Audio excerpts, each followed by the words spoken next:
Welcome to Influential Entrepreneurs, bringing you interviews with elite business leaders and experts, sharing tips and strategies for elevating your business to the next level. Here's your host, Mike Saunders.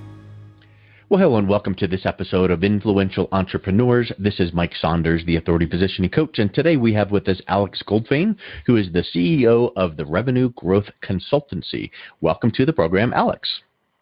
Thank you, Mike. Thank you for having me.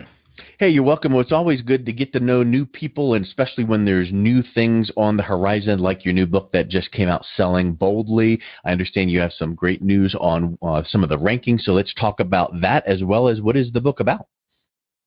So happy to say that Selling Boldly is a Wall Street Journal bestseller. In fact, launched and premiered on the Wall Street Journal bestseller list in its first week. So extremely pleased about that. Yeah. Excited to talk to you about it. Did you want me to sort of give a quick summary about what the book is about, Mike? Yeah, I'd love to learn what led you even to write that particular book, because I know you've been in business a while. This is not your book, your first book. So what caused you to think now is the time to write a book called Selling Boldly? Sure. So it's my fourth book.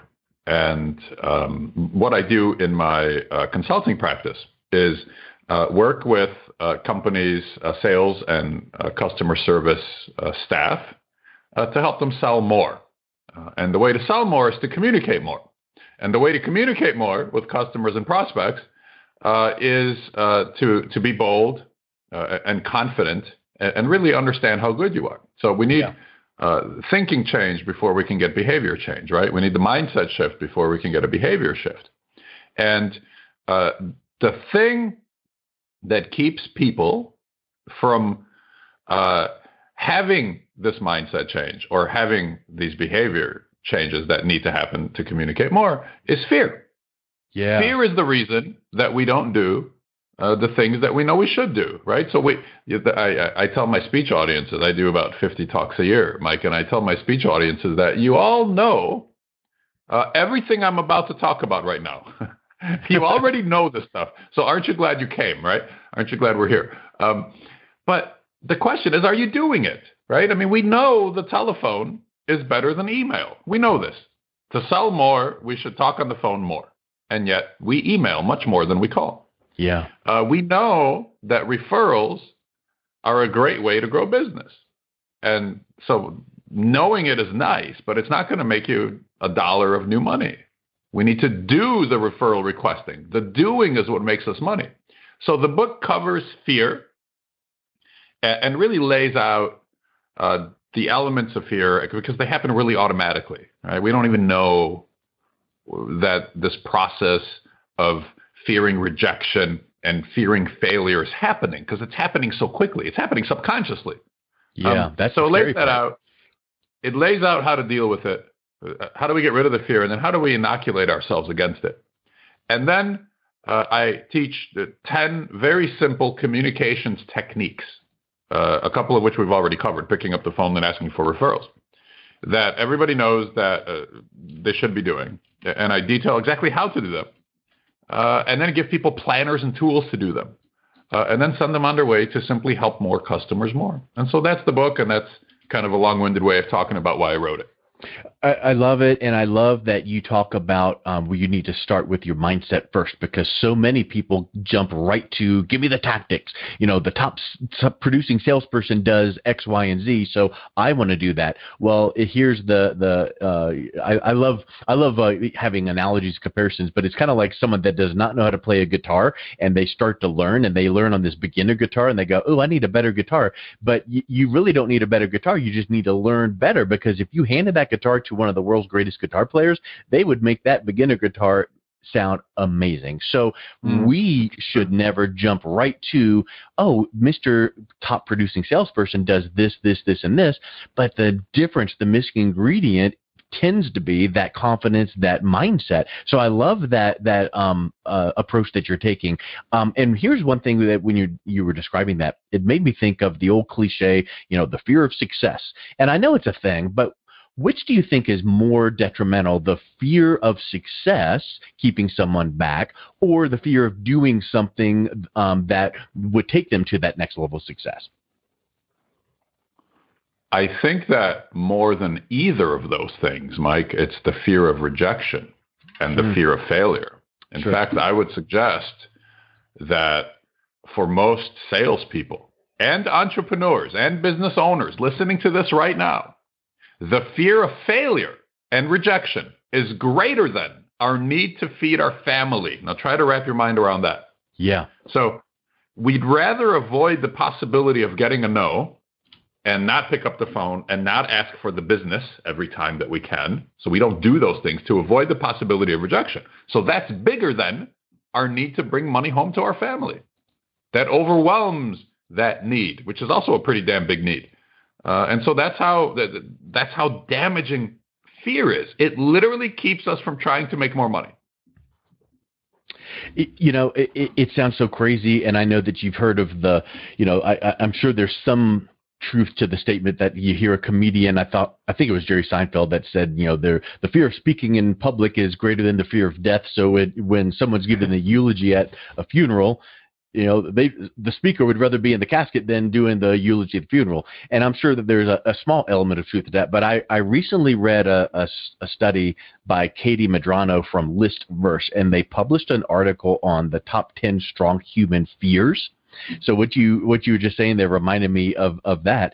So one of the top fears, number 5 was loneliness. Number 4, ridicule. So that goes along with rejection. Number 3 was rejection. Number 2 is death, and number 1, failure.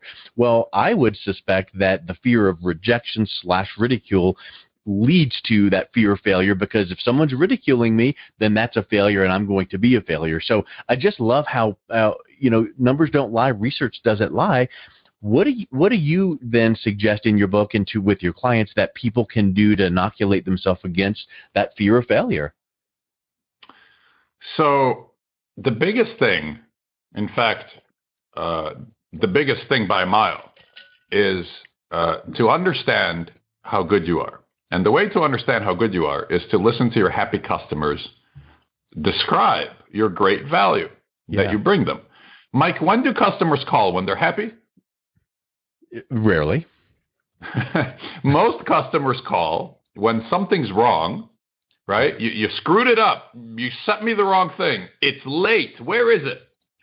Or when they need something urgently, like yesterday, right? Because if they didn't need it urgently, or if something wasn't wrong, they wouldn't take the time to call you, right? They've got other problems. Yep. So we spend our days talking to people who are either unhappy or are bringing us urgent fires. 9 a.m., we come into the office, the phone rings, and a customer either is upset or mad that something's wrong, or they need something urgently, and we must resolve that issue. We're in the customer service business. We have to make it right, and then we do, and then we put down the phone, and then the phone rings again, and we pick up the phone, and it's another issue, and then another, and then another, and then we blink, and it's 4 o'clock. Yeah, it's time to go home. And so salespeople and customer service people spend their lives dealing with customers who aren't happy. And so we begin to believe that we aren't very good, and that our customers don't like us, and that people are mad at us all the time. And on your list of fears that you just went through, that's one of the things, right? Ridicule, failure, rejection. And all we want to do is not be yelled at anymore. Stop yelling at me. Stop rejecting me. Because that's all that happens all day. But here's the thing. That's only 10% of your customers, right? Yes. Those are just the ones calling. 90% are quiet and happy. Yep. And the reason they're quiet is because they're happy. They don't need to call you. They have a million other fires that they have to deal with. So they do. It's like you said, you like analogies. It's like when you're at the restaurant and the waiter or waitress is screwing up and they haven't brought us our drink in 20 minutes. We call the manager over and we complain. But when the waiter or waitress is doing well, we do not call the manager over. Yep. We might tip a little bit more. We're quiet about it. Yeah. But we're only vocal when something's wrong or urgent. And so that's how we live our lives. And so what I do for clients is I interview and then record and then play for them the feedback of their happy customers. And in the book, there are chapters and chapters on how do you talk to customers to ask them what you're doing well and then hear it from them so that you can believe it, right? If a consultant tells you you have amazing value, you will rightfully say, yeah, but you don't really know my business or my customers, right? If you're a salesperson listening to this and your owner tells you you're wonderful, you will correctly say, yeah, but what do you want me to do now and not pay me anymore for? Yep. But if the paying customer says it, right, we're not paying them to talk about what they love about you. They're paying us and they're saying it. Then it's the truth. You can't argue with it. And so the key question in the book, when, kind of circling all the way back around to your question, is how do we deal with fear and how do we inoculate ourselves against fear? Go to your happy customers. So they must be happy. They can't be the angry ones. You have to go to the happy ones, and you say to them, what are some of your favorite things about working with us? And they will tell you. And I want you to listen to it and hear it and let it in. Yeah. So you need to know your great value, and that is how. As you were describing that, it made me think, okay, well, if hearing great feedback from our customers helps give us that inner boost and confidence, we need to try and manufacture that or stimulate that because there's the people on the sidelines. Well, you just answered it because you have a service that does that. And it reminded me of something literally, and I pulled this up while you were describing that on March the 29th. So this was about 30 days ago. I read a review back from a client of mine because I've got a software that helps people get reviews from their clients. This person said, seeing all these reviews coming in from my patients makes me feel like I'm doing some good all these years. Sometimes it's easy to wonder, am I making a difference? This is a morale booster for me. So that confirms exactly what you just said, which is some people would be a raving fan client. They just are like busy. They don't know to do that, to give you that feedback. But when you ask for it, however, having you call physically and ask, having something, an email that goes out, whatever that it is, and you start reading that good feedback, it literally, I would suspect that there's research to support this, but it literally will give you that dopamine hit, that endorphin rush where it's like, wow, oh, that's awesome. And I would suspect, too, that something throughout that thread of feedback, you're going to pick up on something where you go, you know what? I've heard 3, 4, 5 different people say this, that they really appreciated this about me or my service or my deliverables. I never thought of it that way. I'm going to keep doing this because now some people are saying it, and they never thought to say it before, but I'm going to now do more of it. Is that something that you find as well? Well, when you hear positive feedback, detailed positive feedback about your great value from customers, here's what happens.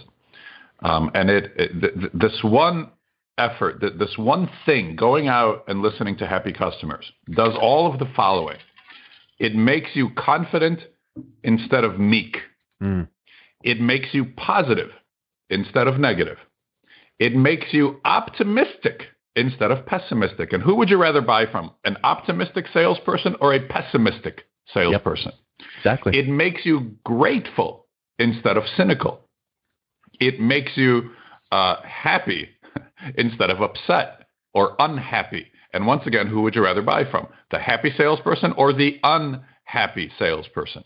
And so hearing this kind of positive feedback, and here's the key, systematically, all the time, once isn't enough. You can't do it. Like, you can't just read that email and then forget about it that you just read. You have to marinate yourself in this kind of feedback, which means in order to get the feedback, you have to go get it. It doesn't appear magically. It doesn't come in on its own. We've already established that. People won't take the time to give you this kind of feedback. You have to go get it.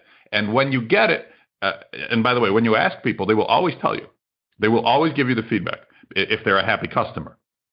I always do it on the phone. I don't like doing this by email because when I'm emailing someone, I say, hey, can you write some nice things about me? It feels weird and awkward and a little bit creepy. So I call on the phone. I say, listen, I'm trying to improve. I'm only asking my best clients. I'd like to serve you better. And so to that end, if you wouldn't mind, what are some of your favorite things about working together? Right? What works best for you? And, have you ever asked somebody for their opinion, Mike, and they've told you, I'd rather not share that with you. I'd rather keep that to myself? Correct. But I just from the contrarian view, do you feel like some people would share a little bit, not a cutting remark, but a little bit of constructive criticism, but they don't feel like they can do it because they're talking right to you? I'm not looking for constructive criticism. I'm saying, what do you like best about working with us? What are some of your favorite things? The constructive stuff comes in on its own. My clients don't need me. They don't need me to get the negative stuff. That stuff comes in. That'll come in on its own. That's a good point. Yeah. I just want to know what they're happy about. And sometimes if they bring up things they aren't happy about, I take a note. I say, thanks for sharing. But hey, can we go back to that thing you said about how they're always there for you when you call them on the phone? So tell me what that looks like. And you kind of pivot them back around to the good stuff. Well, here's a question, too. I was thinking as you were describing, we need to marinate ourselves in this good feedback. I'm certain that this is not, revolutionary, my idea that I'm the only one that had it. But if you were coaching or advising a salesperson or an entrepreneur and they were getting ready to do a pitch or a big sales meeting or a presentation, wouldn't it be a great idea to have your testimonials wherever you keep them, folder, binder, online, website, wherever you have them. And right before your meeting, start reading back through some of your feedback, your great feedback. And it's like, wow, Alex was so awesome and I sure appreciate this about Alex. And then you close that up and now you go walk into your sales presentation way more confident than just trying to rush around finding a parking spot and, validate your parking and, oh, here I am and let's talk. Totally. It's totally and utterly effective what you just went through, and I'd even take it a step further. Cool. Take those same testimonials that you just read and bring them with you to your meeting and show the prospect. Yes. Show the prospect. Sell with your testimonials. Yes, I love it. Yeah, exactly. And in fact, I've even heard this example before where let's say that you had clients or prospects coming to your office and they're waiting for you in the waiting area, maybe financial services as an example, oh yeah, Tom will be with you in just a moment. Can I get you some water or anything to drink? Okay, no, that's great. And maybe you put them in a conference room and then on the table is a nice, hey, take a look through this, he'll be with you in just a moment. In other words, however you present it to those people, you want to show whether it's, you're not in the room, you're in the room, maybe you're even listening in a certain part of your presentation for them to make a comment and you go, oh, you know what? Let me show you this. Flip, flip, flip, flip, flip. Look at this right here. Betty just said the same thing back in, August. She said the same thing in some feedback. Look at this. And maybe you can really tie their either concerns or their comments right into some positive feedback. I think that's a stellar concept. Yep, you're exactly right. Just like that.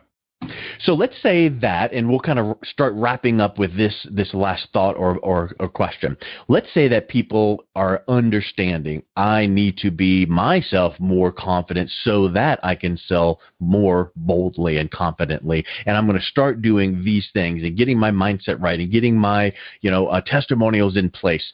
What would you say then is the best next step when they're actually in an interaction or sales situation or presentation?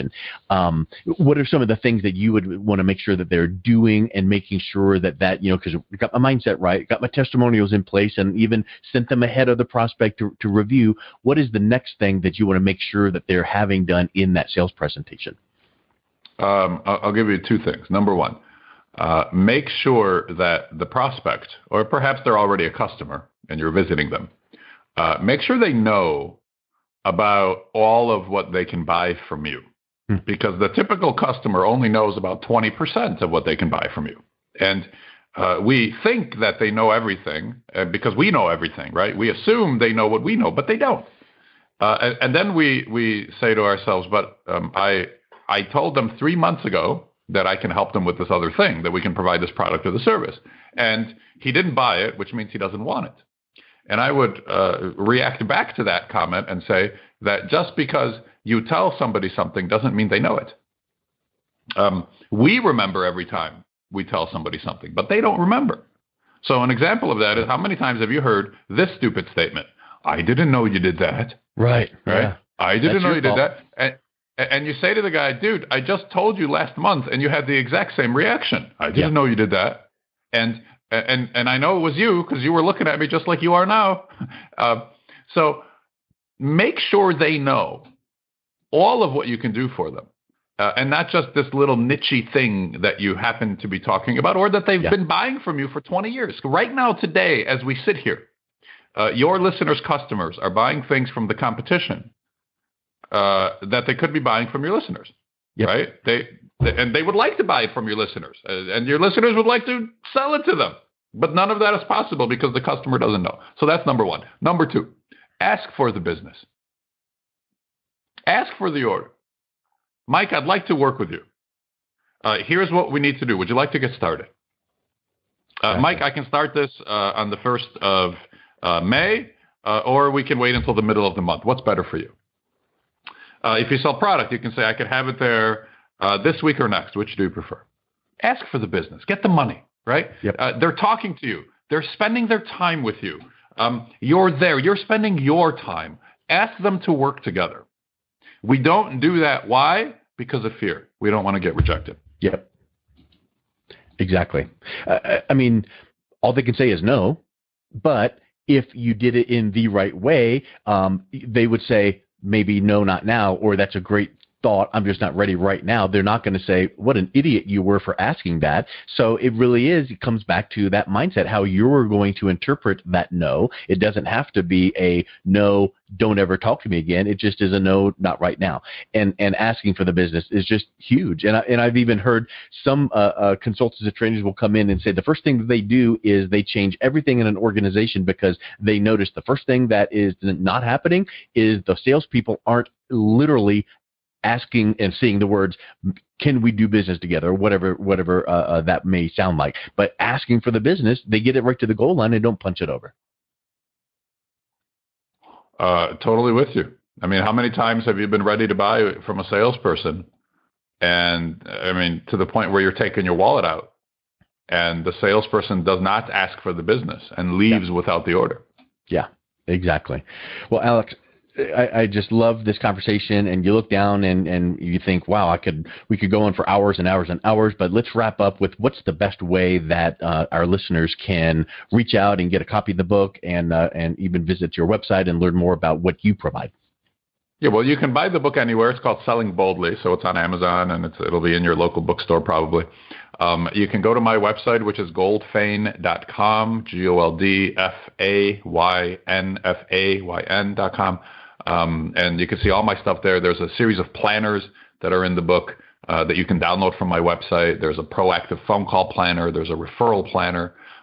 There's all kinds of tools that I detail in the book that you can download for free on my site and use them. Use them to generate revenue. That's the goal. Make money. Love it. Awesome. Thank you so much, Alex. It was wonderful having you on the show and getting to know you. Thanks for having me, Mike. I appreciate it. You've been listening to Influential Entrepreneurs with Mike Saunders. To learn more about the resources mentioned on today's show or listen to past episodes, visit www.influentialentrepreneursradio.com.